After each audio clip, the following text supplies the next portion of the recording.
Uning hayoti ertak emas. Bu insonning hayoti iroda va ishonch bilan yozilgan haqiqiy dostondir. Shohruxxon bugun dunyodan olgan yulduz, ammo u ham bir paytlar hech kim bo'lmagan. U bolaligida otasiz o'sdi, kambag'allik bilan kurashdi. Uylaridan quvilgan, kechalari ko'chada yotgan paytlari ham bo'lgan. Ammo u hech qachon umidsizlikka taslim bo'lmadi.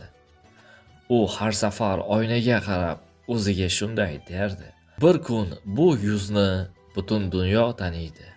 U har bir rad javobini kuchga aylantirdi. Har bir yiqilishdan saboq oldi. Har bir og'riqni orzuga aylantirdi.